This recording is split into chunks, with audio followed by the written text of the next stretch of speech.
first Instagram live review. I thought, why not? I'll upload this to YouTube, where all my other videos are later. But I've got Mast Landing's Wavy Days IPA. This is batch 2. They double dry hopped India Pale Ale. And double dry hop kind of doesn't really mean much these days. Breweries have all different methods of dry hopping and double dry hopping. And I don't really care that much about that term. It's confusing. It doesn't necessarily mean more. So this was canned May 21st. So that makes it about 2 weeks, a little over 2 weeks old. It uses Azaka and Falconer's Flight hops. So not your most classic tropical, fruity, juicy hops, which I'm a little excited about. Getting a little tired of Citra Mosaic and Galaxy, honestly. This is 7% alcohol, and I haven't had a Mast Landing beer in a long time. Not because there's anything wrong with them, just because there's so much. But they've been doing a lot of new IPAs this year, I think kind of maybe experimenting, and I've been hearing good things. So I thought it was time. And it looks very nice. Pretty much your classic New England IPA. Head's pretty good. It is not ultra pale, but a very nice deep golden orange.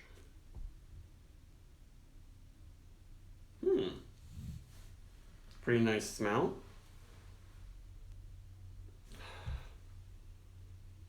It still has some kind of like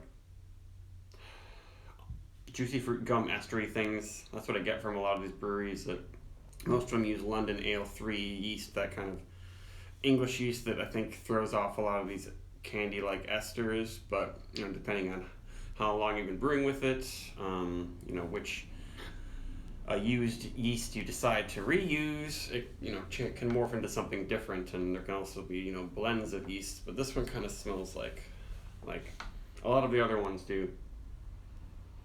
Hopefully it's not too much candy. You'd think with Falconer's Flight, especially Falconer's Flight, is a blend of mostly the classic 7C hops, like Cascade, Centennial, all those, Columbus, that can be pretty bitter and dank and piney and sappy in an old-fashioned way, which I like a little bit of that in my hazy IPAs. Maybe when I really, really smell, I get some of that. Otherwise, it's a lot of sweet citrus. I guess there's a hint of pine in the back there. And the Azaka, I haven't really been able to pin that one down. It's used in a lot of blends of modern IPA, hopping, and it seems to work pretty well.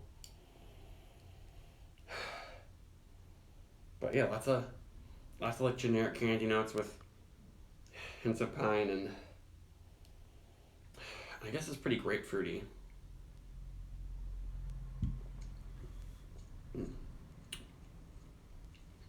A little bit sweet. But pine, grapefruit, and yeah, hints of juicy fruit gum. Not all bubble gum, like a Belgian yeast or something, but it's pretty good. It's basically the same flavor as the aroma. Maybe a little less candy-like. The body is not really huge and soft and like thick and grainy, but pretty good.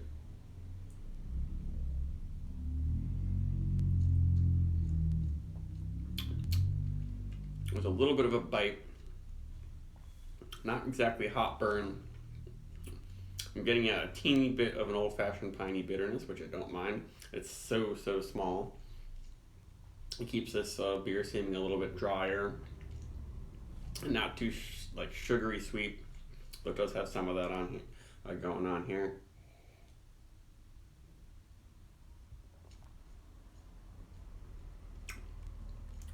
It's pretty good. It's not a huge wow standout beer. It's a lot like other things I've been having these days. No, I think it's brewed very well. No off flavors.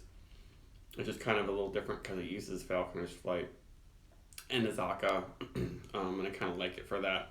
If it was just your classic Citra Mosaic, this probably would just be all candy, like all it just tastes like candy and berries and peach rings and all that stuff.